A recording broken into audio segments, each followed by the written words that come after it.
السلام عليك يا أبا عبد الله. أعوذ بالله من الشيطان اللعين الرجيم. بسم الله الرحمن الرحيم. الحمد لله رب العالمين، والصلاة والسلام على أشرف الأنبياء والمرسلين سيدنا أبي القاسم محمد وعلى أهل بيته الطيبين الطاهرين، واللعنة الدائمة على أعدائهم أجمعين. أما بعد، فقد قال الله تبارك وتعالى في كلامه الحميد وفرقانه المجيد قوله الحق وهو أصدق القائلين. بسم الله الرحمن الرحيم. وَلِكُلِّ وِجْهَةٌ هُوَ مُوَلِّيهَا فَاسْتَبِقُوا الْخَيْرَاتِ أَيْنَمَا تَكُونُوا يَأْتِ بِكُمُ اللَّهُ جَمِيعًا إِنَّ اللَّهَ عَلَى كُلِّ شَيْءٍ قدیر. تمام تعریفیں رب دو جہاں کے لیے اور تمام ہدیہ درود و سلام رحمت للعالمین اور آپ کی آل طاہرہ کے لیے. الحمدللہ الذی جعلنا من المتمسکین بالقرآن العظیم واجعلنا من المتمسکین بولایت علی بن ابی طالب علیہ السلام، وجعلنا وإياكم إن شاء الله من الطالبين بثأر الحسين مع وليه الإمام المہدی من آل محمد علیہم السلام. اما بعد، شکر خداوند متعال کے ساتھ کہ اس نے اتنی زندگی اور عطا کی، نعمت صحت و عافیت سے مزین فرماتے ہوئے فرش ولائے آل محمد اور عقیدہ ولایت علی ابن ابی طالب علیہ السلام کے ساتھ تلاوت قرآن کی توفیق عطا فرمائے. ماہ مبارکہ رمضان کی بابرکت ساعتوں، بابرکت لمحات میں جہاں ایک آیت کی تلاوت کرنے کا ثواب ایک پورے ختم تلاوت قرآن کے برابر قرار دیا گیا، اس سلسلے کے ساتھ ہم آپ کی خدمت مقدس میں تفسیر آیات مہدویت کا عنوان لیے ہوئے دوسرے پارے کی ایک ایسی آیت کی تلاوت کا انتخاب کیا گیا جس کا نشان سورہ مبارکہ البقرہ آیت نمبر 148. ویسے تو امام زمانہ علیہ السلام کے حوالے سے کل کتنی آیات قرآن مجید کے اندر ہیں، اس میں علماء کا اختلاف ہے. بعض نے 138 آیات کو جمع کیا، بعض نے 398 آیات کو جمع کیا، اور بعض نے 500 آیات کو قرآن مجید کی امام زمانہ سے مربوط سمجھا. گویا جس کی جتنی معرفت رہی اس نے قرآن کو امام زمانہ علیہ السلام کے ساتھ اتنی آیات کے عنوان کے ساتھ منسوب سمجھا. آئیے اس آیت پہ غور کرتے ہیں جو تلاوت کی گئی آپ کی خدمت میں، سورہ مبارکہ البقرہ کی آیت نمبر 148. پروردگار عالم کا ارشاد وَلِكُلِّ وِجْهَةٌ هُوَ مُوَلِّيهَا فَاسْتَبِقُوا الْخَيْرَاتِ، اور ہر ایک گروہ کے لیے الگ قبلہ قرار دیا گیا جو اللہ نے اس کے لیے معین کر دیا تھا.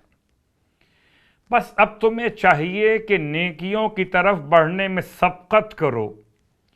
اینما تکونوا یأت بکم اللہ جمیعا، تم جہاں بھی ہو پروردگار تم سب کو اجر و ثواب کے لیے، جزا اور سزا کے لیے ایک مقام پر لا کے جمع کر دے گا. ان اللہ علی کل شیء قدیر، بے شک کہ اللہ ہر شے پر صاحب قدرت و اختیار ہے۔ اور روایت اس کے ذیل میں امام سجاد علیہ السلام کی ارشاد فرماتے ہیں قال المفقودون عن فرشهم 313 رجلا عدت اہل بدر فیصبحون بمکۃ وهو قول اللہ عز وجل اینما تکونوا یأتی بکم اللہ جمیعا وہم اصحاب القائم علیہ السلام۔ یعنی اس روایت پہ غور کیجئے، شیخ صدوق علیہ الرحمہ نے کتاب کمال الدین و تمام النعمہ کے اندر اس روایت کو بیان کیا اسناد کے ساتھ۔ امام سجاد علیہ السلام ارشاد فرماتے ہیں کہ اپنے بستروں سے 313 افراد اس طرح سے بلائے جائیں گے۔ اصل روایت کا ترجمہ المفقودون یعنی کہ اپنے بستروں سے غائب پائے جائیں گے، فیصبحون بمکہ، یہ سب کے سب مکے پہنچے ہوئے ہوں گے۔ اور یہ اللہ کے اس فرمان کے اعتبار سے کہ اینما تکونوا یأتی بکم اللہ جمیعا، تم جہاں بھی رہو اللہ تمہیں ایک جگہ لا کر جمع کر دے گا۔ بکھرے ہوئے افراد ہوں گے 313، جیسے اصحاب بدر کی تعداد تھی 313، ویسے یہ افراد بھی ہوں گے 313 جو رات کو سوئیں گے تو اپنے بستروں پر، کوئی مشرق میں، کوئی مغرب میں، کوئی شمال میں، کوئی جنوب میں، اور خدا انہیں ایک رات میں ان کے بستروں سے اٹھا کر مکۃ المکرمہ پہنچا دے گا۔ یعنی واقعی میں کبھی سوچتا ہوں کہ کرونا وائرس کے اس کے ماحول کے ساتھ اس روایت پہ غور کیجئے تو آپ کو اندازہ ہوگا، ساری فلائٹس بند ہو گئی، راستے مسدود ہو گئے۔ اب اگر فرض کر لیتے ہیں کہ آج کے دور میں امام کا ظہور ہو جاتا ہے، آپ کس طرح پہنچیے گا؟ فلائٹ تو سب بند ہے۔ اب آپ غور کیجئے، اب مثال حکومت پاکستان کے اقدامات کی آپ کی خدمت میں اشارہ کر رہا ہوں کہ حکومت پاکستان نے اپنے شہریوں کو واپس لانے کے لیے اسپیشل فلائٹس کا انتظام کیا۔ سارے ایئرپورٹس بند ہیں، مگر اسپیشل فلائٹس کے لیے ایک اہتمام کیا گیا کہ اپنے شہریوں کو پاکستان میں واپس لایا جائے۔ وہ اگر اقتدار کی طاقت اس بند صورتحال میں بھی پاکستانیوں کو واپس پاکستان لا سکتی ہے تو پروردگار عالم کی حکومت امام زمانہ علیہ السلام کے خدمت میں مکۃ المکرمہ میں تمام 313 افراد و اصحاب قائم کو جمع کیا جا سکتا ہے۔ اسی کے ساتھ ایک اور روایت آپ کی خدمت میں، یہ روایت امام جعفر صادق علیہ السلام کے حوالے سے ارشاد فرماتے ہیں، مفضل بن عمرو سے روایت، قال ابو عبداللہ لقد نزلت هذه الآیت فی المفتقدین من اصحاب القائم، کہ یہ آیت نازل ہوئی ہے ان افراد کے بارے میں کہ جو اپنے بستروں سے غائب ہو جائیں گے اصحاب قائم میں سے۔ قولوا عز وجل اینما تکونوا یأتی بکم اللہ جمیعا انہم لا یفتقدون عن فرشہم لیلا، رات میں اپنے بستروں سے پوشیدہ ہو جائیں گے، غائب سمجھے جائیں گے، فیصبحون بمکہ، اور یہ صبح ہونے پر مکے پہنچے ہوئے ہوں گے۔ وَبَعْضُهُمْ يَسِيرُ فِي السَّحَابِ، بعض اس طرح سے تیز چلیں گے جیسے بادلوں میں بجلیاں کڑکتی ہیں، ایسے اپنے اپنے بستر سے امام کی خدمت میں پہنچیں گے۔ یعرف بِاسْمِهِ وَاسْمِ أَبِيهِ وَحِلْيَتِهِ وَنَسَبِهِ، وہ پہچانے جائیں گے اپنے نام سے، اپنے والد کے نام سے، اپنے حلیوں سے، اور اپنے نسب اور خاندان کی علامتوں سے۔ قلت جعلت فداک، راوی کہتا میں نے امام کی خدمت میں سوال کیا، مولا میں آپ پہ قربان ہو جاؤں، ایہم اعظم ایمانا، ان میں سب سے عظیم ترین ایمان کے درجے پر کون فائز ہوگا؟ امام فرماتے ہیں قال الذی یسیر فی السحاب نہارا، وہ جو بجلی کی طرح بادلوں میں جو کڑکتی ہے، ایسے پہنچیں گے جیسے بادلوں کو ہوا لے جاتی ہے، ایسے وہ امام کی خدمت میں جا پہنچیں گے۔ یہ ایک روایت آپ کی خدمت میں امام صادق علیہ الصلوۃ والسلام کے حوالے سے۔ اب آئیے اور آیتوں پہ غور کیجئے، اس سے پہلے آپ کی خدمت میں تمام روایات کے خلاصے کے ساتھ امام زمانہ علیہ السلام کے اصحاب 313 افراد کی وہ صفات روایت نے کیسے بیان کی، غور کیجئے۔ پہلا مرحلہ کہ ان میں سے ہر ایک ایسا ہوگا، اس میں 40 مردوں کی طاقت ہوگی، 313 میں سے ہر ایک ایسا ہوگا۔ یہ شاید لفظ 40 سمجھانے کے لیے یا 40 کا ایک اشارہ، اور یہ بات یاد رکھیے کہ 313 افراد میں خواتین بھی شامل ہیں، 50 خواتین ہیں، باقی مرد ہیں، یہ سب ملا کے 313 ہے۔ روایات کا اختلاف اپنے مقام پر، 313 میں 50 خواتین شامل۔ اب یہ مسئلہ اپنے مقام پر رہے گا کہ خواتین کا رول کیا ہوگا، کردار کیا ہوگا، لشکر میں امام کے خواتین کیا کرنے آئیں گی؟ تو اس میں کوئی شک نہیں کہ تربیت کی ذمہ داری عورتوں کی، مردوں کے ساتھ آگے شانہ بشانہ چلنے کی ذمہ داری عورتوں کی۔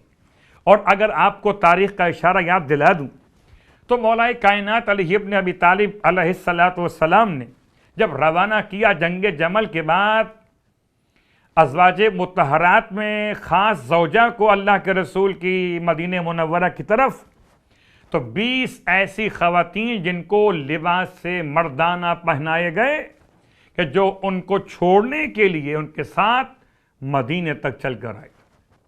امام کے لشکر میں خواتین کا رول ایک اشارہ ہو گیا۔ اور ایک اشارہ اور بھی کہ بہرحال سرکار ختم یہ مرتبہ صلی اللہ علیہ وآلہ وسلم کے لشکر میں خواتین کا ذکر موجود ہے جو تیمارداری کر رہی تھیں، زخمیوں کے زخموں پر مرہم رکھ رہی تھیں۔ تو ان تمام ذمہ داریوں کے اعتبار سے، چاہے مسئلہ میڈیکل سے متعلق ہو، خدمات سے متعلق ہو، تربیت سے متعلق ہو، خواتین کا امام کے ان 313 افراد میں شمولیت کا عنوان روایات نے بیان کیا۔ اب چاہے مرد ہوں یا خواتین ہوں، ان میں سے ہر ایک 40 مردوں کی طاقت لیے ہوئے ہوگا۔ اللہ اکبر، یہ 313 افراد۔ اور لفظ 40 میں ایک اشارہ آپ کی خدمت میں اور کر دوں، مولا کائنات علی ابن ابی طالب علیہ السلام نے اس دروازے کو جو جنگ خیبر کے موقع پر قلعہ قموس کا دروازہ جسے 40 لوگ مل کر کھولتے اور بند کرتے تھے، اس کو 2 انگلیوں سے اٹھا لیا۔ تو خدا بتانا چاہتا ہے کہ جیسے وہ اول امام ایسے یہ آخر امام، جیسے ان کے لیے خدائی طاقت کا عنوان ایسے امام کے لشکر میں آنے والوں کے لیے جیسے مالک اشتر مولا کائنات کے لیے 40 افراد کی طاقت، یہ پہلی صفت ان 313 افراد میں ہر ایک کے لیے۔ اور دوسری صفت، کتاب کا حوالہ وہی شیخ صدوق علیہ الرحمٰن نے کتاب کمال الدین اور تمام النعمہ کے اندر ان روایات کو نقل کیا کہ وہ تمام چیزیں حتیٰ کہ درندگان اور پرندگان یہ سب کے سب ان 313 کی اطاعت کریں گے۔ اور یہ تو آپ بہتر جانتے ہیں کہ اگر کوئی خدا کی اطاعت اختیار کر لے تو تمام کائنات اس کی اطاعت کے لیے آمادہ ہو جاتی ہے۔ تو یہ 313 ایسے ہوں گے جو اطاعت خدا میں اتنے کامل ہوں گے کہ درندگان بھی ان کی اطاعت کر رہے ہوں گے، اللہ اکبر، اور پرندگان بھی ان کی اطاعت کر رہے ہوں گے۔ یعنی اگر 313 میں سے کوئی بھی ایک کسی درندے سے کچھ کہہ دے تو درندہ اس بات پر پابند ہوگا کہ اس کی بات مانے گا۔ غور کیجئے، جناب سلیمان علیہ السلام کے اس تخت پر سایہ کرنے والے پرندوں میں مثال آپ کے علم میں ہے ہدہد کی۔ جو اطاعت کر رہا ہے، اللہ اکبر، سلیمان جیسے نبی کی اطاعت پرندگان کر رہے تھے، امام زمانہ کے اصحاب کی اطاعت پرندگان ایسے ہی کر رہے ہوں گے۔ اس کے بعد ایک اور صفت کہ ان تمام تر 313 افراد کو خدا صلاحیت عطا کرے گا باطن بین، کہ یہ لوگوں کو ان کے اندر جھانک کے دیکھ لیں گے، کون کافر ہے کون منافق ہے۔ اللہ اکبر، ایسا ممکن نہیں ہے کہ ان 313 افراد کو معلوم نہ ہو کہ کون کافر ہے کون منافق ہے، چہرہ کیسا ہو، لباس کیسا ہو، انداز کیسا ہو، حلیہ کیسا ہو، مگر یہ اندر جھانک رہے ہوں گے۔ المؤمنو ینظرو بنور اللہ، اور مومن تو اللہ کے نور سے دیکھتا ہے۔ فاتقوا فراست المؤمن، تمہیں چاہیے کہ مومن کی نگاہوں کے فراست سے ڈرو۔ اگر ایک عام مومن ایسا ہو تو اصحاب القائم 313 افراد اصلاً یہ امام زمانہ کی حکومت کی کابینہ ہے۔ اور جب بات کابینہ کی آئی تو بہرحال سپریم کورٹ میں آج کل ایک سوال اٹھایا گیا تھا کرونا وائرس کے حوالے سے، اس میں ایک بات بہرحال چیف جسٹس نے اس طرح اٹھائی تھی کہ 49 لوگ پاکستان کی وفاقی کابینہ کے اندر ہیں، اگر باصلاحیت افراد منتخب کیے جائیں تو 10 بھی بہت ہیں۔ تو غور کیجئے، اگر آج کا کوئی منصف عدالت انصاف پر بیٹھ کر یہ سمجھتے کہ کابینہ ایسی ہو جو منتخب ہو یا گانے روزگار ہو، تو جب خدا اپنے حجت کی حکومت بنائے گا تو کابینہ کیسی قرار دے گا۔ غور کیجئے کہ یہ وہ ہوں گے جو پہچان لیں گے کافر کو اور منافق کو۔ اور اس کے بعد تیسرا مسئلہ کہ یہ ان کے جو وظیفے ہیں کہ ذمہ داری ہے، یہ اپنے ہاتھوں پر اس ذمہ داری کو خود دیکھ رہے ہوں گے۔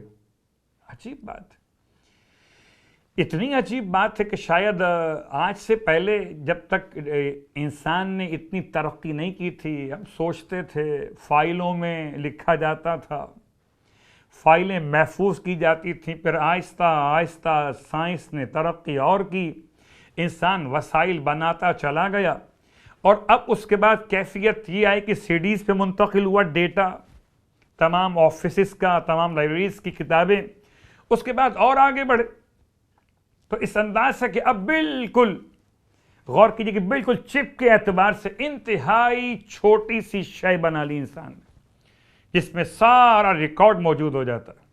ہو سکتا ہے آنے والے دور میں انسان اس موبائل کی زندگی سے اور زیادہ آگے بڑھ جائے کہ اب اس کے اپنے ہاتھ پر وہ تمام ریکارڈ موجود ہو۔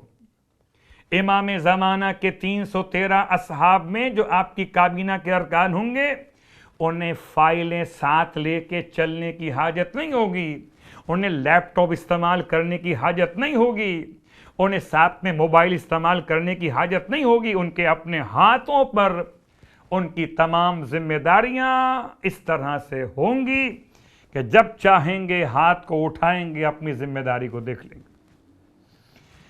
واقعاً خدا نے کیا نظام بنایا آنے والے دور کے حوالے سے۔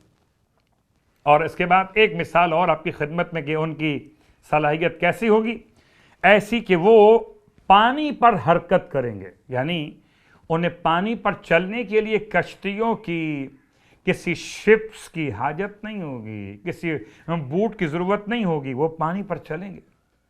ہم نے پرانے دور کے واقعات سنے تھے کہ جی بسم اللہ الرحمن الرحیم کہیے اور پانی پہ چلنا شروع کر دیجئے۔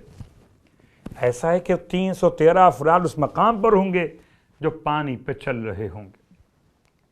آئیے اس کے ساتھ ساتھ انتہائی اختصار سے اس بات کو اور مکمل کر دیں۔ آغاز ظہور میں سب سے پہلے بیعت جناب جبرائیل امین علیہ السلام کریں گے، اور جبرائیل امین علیہ السلام کی بیعت کے بعد روایات کی روشنی میں 313 افراد امام کے دستے مبارک پر بیعت کریں گے۔ ابھی امام مکے سے باہر جائیں گے نہیں جب تک کہ 10,000 افراد امام کے لشکر میں شامل نہ ہو جائے۔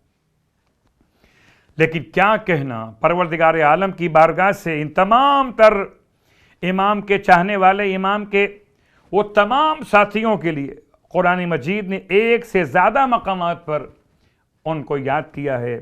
یعنی کہ ایک اور آیت آپ کی خدمت میں وَلَنَبْلُوَنَّكُمْ بِشَيْءٍ مِّنَ الْخَوْفِ وَالْجُوعِ وَنَقْصٍ مِّنَ الْأَمْوَالِ وَالْأَنفُسِ وَالثَّمَرَاتِ وَبَشِّرِ الصَّابِرِينَ الَّذِينَ إِذَا أَصَابَتْهُم مُّصِیبَةٌ قَالُوا إِنَّا لِلَّهِ وَإِنَّا إِلَیْهِ راجعون. اور یہ روایت امام جعفر صادق علیہ السلام سے محمد ابن مسلم راوی ہے. کہتے میں نے امام کی خدمت میں یہ سماعت کیا کہ امام زمانہ علیہ السلام کی خدمت میں سب سے پہلے پہنچیں گے. ان کی علامات اللہ نے بیان کی اس آیت کے اندر. کیسے مومن ہوں گے کہ جن کا امتحان پروردگار لے گا خروج قائم سے پہلے. خوف، جو، نقص من الاموال والانفس والثمرات. خوف سے مراد کہ بادشاہوں کی حکومتوں کا خوف ان کی سلطنتوں کے اعتبار سے.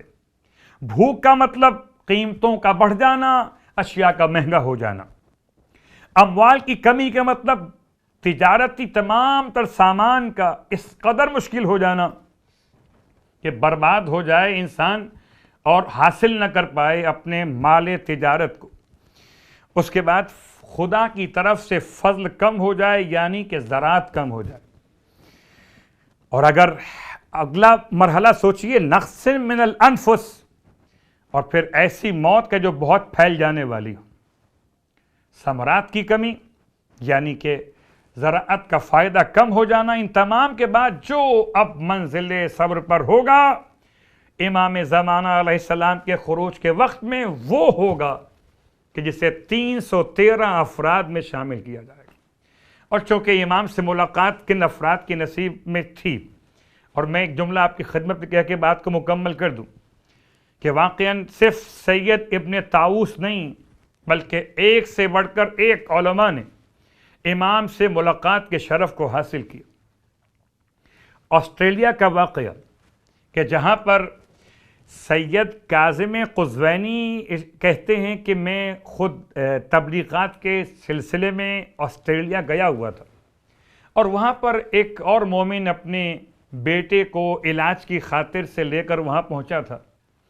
ایک دن ملاقات کے لیے میرے پاس آیا. وہ مومن آنے کے بعد کہتا ہے کہ میرے بیٹے کے بچنے کا امکان نہیں کہ ڈاکٹرز نے اتنے بڑے شہر، اتنے بڑے ملک، اتنے بڑے اسپتالوں میں ڈاکٹرز جواب دے دیا. کہتے ہیں میں نے ان سے مومن سے ایک بات کہی کہ آپ کو چاہیے کہ آپ امام زمانہ علیہ السلام سے رجوع کیجیے. اور یہ عرب کا خاص طریقہ کہ امام زمانہ علیہ السلام کو جناب زینب کبریٰ ان کی جد ماجدہ کی چادر کی حرمت کا واسطہ دیتے کہ اس مومن نے امام زمانہ علیہ السلام کو ان کی جد ماجدہ جناب زینب کبریٰ کی چادر کی حرمت کا واسطہ دے کے دعا مانگی. کہتے ہیں یہ دعا مانگنے کے بعد اب جب یہ رات میں سوئے اور صبح اسپتال پہنچے تو عجیب کیفیت تھی. ڈاکٹرز حیران و پریشان تھے کہ ناممکن تھا اس بچے کا ٹھیک ہو جانا. لیکن امام زمانہ کے توسل کی برکت سے امام زمانہ کی ملاقات نہیں ہے لیکن توسل ہے، اور کہیں ملاقات بھی ہے. کس انداز سے ملاقات کیا آپ جان نہیں پائے کہ کس سے ملاقات ہوئی، آپ کا کام ہو گیا. تو کس انداز سے زمانے کا امام اپنے چاہنے والوں کے لیے آسانیاں پیدا کرتا. بس میں ایک جملہ آپ کی خدمت میں اور کہوں گا. جب کبھی آپ انتہائی کرب کی کیفیت میں ہوں، ایک طرف یاد تو کیجئے امام کو. وہ ہمارے والد ہیں، وہ ہمارے سرپرست ہیں. یہ تو ہو سکتا ہے کہ ہم امام کو بھول جائیں، یہ نہیں ہو سکتا کہ امام ہمیں بھول جائے. امام جعفر صادق علیہ السلام ارشاد فرماتے ہیں 1000 مرتبہ دن اور رات میں اپنے گنہگار شیعوں کے حق میں دعا کرتا ہوں. جیسے چھٹے امام دعا کرتے ایسے خود امام زمانہ علیہ السلام اپنے گنہگار شیعوں کے حق میں دعا کرتے. اب آپ امام کو کتنا یاد کرتے؟ بات امام کی آئی تو مجھے بس ایک منزل مصائب یاد آ گئی. اللہ اکبر. کربلا کے میدان میں سرکار سید الشہداء کو پکارنے والوں میں دو طرح کے لوگ تھے. ایک پکارنے والا امام کا وہ ناصر تھا کہ جو چل سکتا تھا، اور ایک وہ ناصر تھا جو چل نہیں سکتا تھا. امام نے ہر ایک کی مدد کی ہے، یعنی اس کے پاس بھی چل کر آئے جس نے آئے امام کو میدان کربلا سے پکارا، اس کے پاس بھی چل کر آئے جس نے امام کو گہوارے سے پکارا. اور یہ امام نے بتا دیا کہ اگر کوئی ہمیں پکارے تو چاہے گہوارے سے پکارے یا میدان سے پکارے، ہم اس کی پکار پہ ضرور آتے. اور سب سے مشکل وقت وہی تھا کہ جب کہ میرا مولا حسین اس 6 مہینے کے ناصر کو گود میں اٹھائے ہوئے میدان کربلا میں. رونے والوں بس ایک جملہ آپ کی خدمت میں ماہ رمضان کی ان تاریخوں میں شخصیت کو یاد کرنا ہے. ہائے 6 مہینے کا شہزادہ، کس طریقے سے 6 مہینے کے شہزادے کو امام نے اپنے سینے سے لگایا تھا. جبکہ گلے پر تیر لگ چکا تھا، امام بچے کی لاش کو سینے سے لگائے ہوئے اس طرح سے خیام تک پہنچے تھے کہ 7 مرتبہ آگے بڑھے، 7 مرتبہ پیچھے ہٹے، 8ویں مرتبہ در خیمہ پر آ کے آواز دیا، رباب تمہارا لال واپس آ گیا. جناب رباب در خیمہ پر آتی اس سے پہلے سکینہ چلی آئیں، اور اب جو اپنے بھائی کے رونے کی آواز کو نہیں سنتی تو شاید یہ خیال کیا کہ بابا پانی پلا کے لے آئے. ابا کے دامن سے لپٹ کے رونے لگی، بابا اصغر کو پانی پلا لیا، سکینہ پیاسی رہ گئی. اب جو امام نے ابا کا دامن ہٹایا، خدا 4 سال کی بہن کو 6 مہینے کے بھائی کی لاش نہ دکھائے. گلا کانوں کی لووں تک چھدا ہوا. واہ مصیبت، واہ محمد. الا ولعنۃ اللہ علی القوم الظالمین وَسَيَعْلَمُ الَّذِينَ ظَلَمُوا أَيَّ مُنْقَلَبٍ يَنْقَلِبُونَ. بار اللہ واسطہ محمد و آل محمد کا ہماری اس عبادت کو اپنی بارگاہ میں قبول و مقبول فرما. امام زمانہ علیہ السلام کے طفیل پروردگار اس تمام وبائی امراض سے اہل ایمان کو محفوظ فرما. ہمارے امام کو ہم سے راضی و خوشنود فرما. خدا ہمارے امام ہمیں یاد کرتے، ہمیں امام کو یاد کرنے کی توفیق عطا فرما. پروردگار واسطہ محمد و آل محمد کا، پروردگار امام زمانہ علیہ السلام کی زیارت سے ہماری آنکھوں کو مشرف فرما. امام علیہ السلام کے ظہور میں تعجیل فرما، اور ہمیں امام کے خدمت گزاروں میں، ہمدردوں میں، محبت کرنے والوں میں، ناصروں میں شامل فرما. ربنا تقبل منا انک انت السمیع العلیم بجاہ محمد وآلہ المعصومین برحمتک یا ارحم الراحمین.